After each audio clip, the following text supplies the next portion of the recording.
Okay.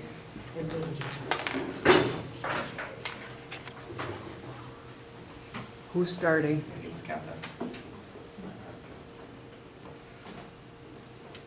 Hello and good morning. This is Channel 69 News, the news channel that brings you news from the top and the bottom of the world. My name is Nick Harbley, My name is Anthony Calvano. and this is Channel 69 News. And guess what? What's I have Ebola, so you'll have it too.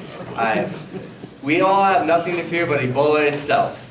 It has been confirmed that Barack Obama has contracted the E. coli flesh-eating disease. Will he be the next character of The Walking Dead? We'll find out soon. Doctors have given him 2 months to live. On other news, American passenger jokes around at board and causes authorities to arrest him and take him off the plane. He was flying to Dominican Republic. Well, I guess he's not going there anymore. He was admitted to say that I've been to Africa and I have the Ebola disease, and no one really likes that anymore. For Halloween, the Ebola costume has been the #1 costume selling among kids and adults. What has this world come to? I have no idea. And other news, that Apple has announced the iPhone 666 has been a great table-sized iPhone that you can carry around all the way around.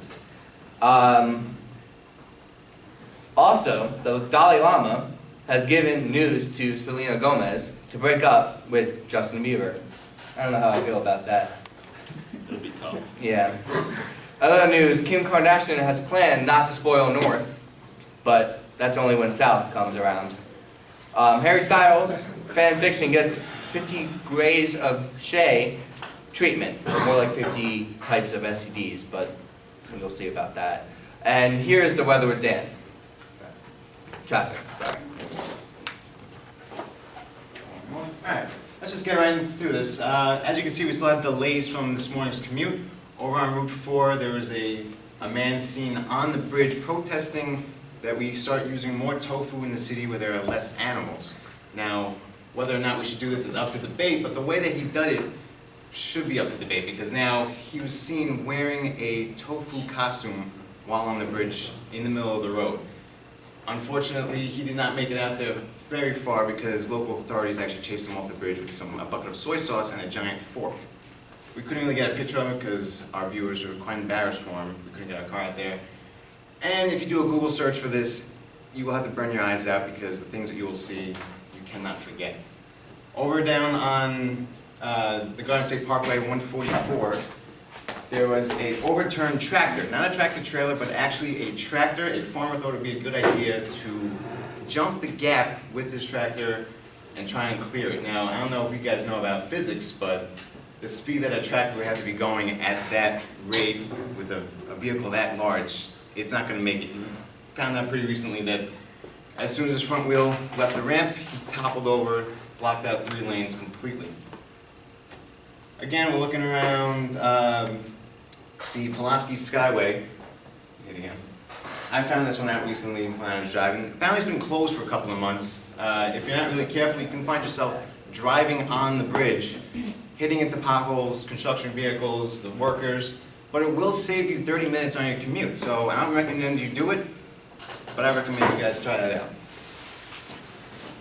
Part of the show, we take our pictures from our viewers. We call it Selfies on 4 Wheels. People send in their pictures. We have a laugh. We get to show you guys what they took. First one we call is the Fish Have Eyes 2. They kind of took a picture of their rearview mirror. As you can see, it's a whole family on a countryside road. Uncle in the back had a little bit too much to drink before the trip started. This one's a nice little family getting out, and we all know how hard it is to take selfies to get everyone in the picture. There's a lot of people. They especially got the dog in, which was nice, but we call this one the trying to hide my double chin and show that we still love each other. This one is called Beagle to the Rescue. Her owner was trying to take a picture while she was driving. The Beagle had to remind her how dangerous it is to really take a picture while you're driving, so please don't take pictures anymore and send them to us. Moose to Meet You describes itself, really. This one, not really a selfie, but it was kind of funny just to see him send this in to us. I don't know how this happened, but he took the time to pose for us with his nice sandals in his handbag while his wife was getting rescued from above. And that's it for all the selfies. Another part of the segment we do is Curious Driver, where we get to ask you guys questions and really get to communicate with you guys, see how you guys commute and drive through traffic. Our question was, what is the most popular song you guys listen to while stuck in traffic? And as you can see, the top four, the one in fourth place was Prayer in C Sharp by Lily's Tree, Cilantro by the great Italian Enrique Iglesias, Black Window by Ziggy Azalea, and the most popular one is All About That Bass, because apparently kids are very fascinated by the songs just containing basses in them. I don't know what it's about. You guys also said to mention something about dropping the bass. But that's it for the traffic. Back to you guys.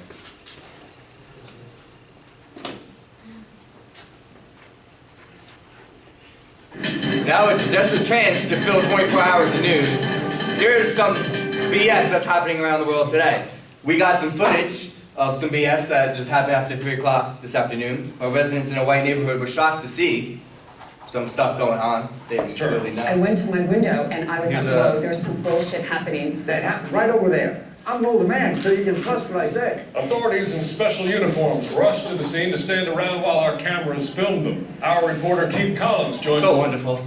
Now here's a wonderful graph to show how much BS is actually happening around the world. It's unclear. Some say it's because of one fucking reason, others say it's because of some other fucking reason. I talked to this random expert. Now here's an expert telling us why, pointing to a graph. Paper. I spent my entire life attending the nation's most prestigious schools to talk about bullshit like this. I'm really just happy to be on TV. Now look. Now here are some emails, just saying, I've seen some kind of shit that's happening. I am angry about this shit. I don't know what's really happening. Just emailing in. Absolutely, Glenn. This bullshit has some broader implications. Now here are some Here's a list tips. of tips on how to avoid bullshit happening to you. And here's some. Now here's this Congress to show in the government. They're wonderful. Now, with news, with the new guy, Anthony. Alright, so put on your helmets, boys. We got some sports coming at you. First, in the MLB, on Tuesday night, the World Series got underway with the Kansas City Royals hosting the San Francisco Giants. Fans were in a frenzy in Kansas City as the team attempted to take the first step toward claiming their second World Series title in franchise history, with the previous coming back in 1985. After blowing through the American League wildcard game, divisional, and championship series with an undefeated combined record of 8-0, the Royals suffered a letdown on Tuesday. The San Francisco Giants, behind pitcher Madison Bumgarner, took Game 1 of the World Series 7-1. Bumgarner was stellar with 7 innings pitched, allowing only 3 hits and 1 earned run. He outdueled Royals pitcher James Shields, who struggled in his short 3 innings of work, giving up 7 hits and 5 earned runs. Much of the damage done to Shields was courtesy of right fielder Hunter Pence, who was 2 for 3 with 2 RBIs and a home run, and third baseman Pablo Sandoval, who was 2 for 5 with 2 RBIs. Game 2, played last night, ended on a much better note for the Royals and their hometown crowd. Kansas City starting pitcher Yorando Ventura had a solid outing lasting 5 1/3 innings, allowing 8 hits and 2 earned runs. The Royals bullpen finished the remaining 3 2/3 innings, shutting the Giants out and securing a 7-2 Kansas City win to even the series at 1. Designated hitter Billy Butler and second baseman Omar Infante led the offensive onslaught for the Royals, with each player accumulating 2 hits and 2 RBIs. This offensive breakout came at the expense of Giants starting pitcher Jake Peavy, who went 5 innings, giving up 6 hits and 4 earned runs, and reliever Hunter Strickland, who got no outs in the game but let up 2 hits and 2 earned runs. The series now moves to San Francisco with Game 3 scheduled for tomorrow night at 8 p.m. Moving on to the NFL, time should be taken first to look at Mr. Peyton Manning, number 18, Denver Broncos.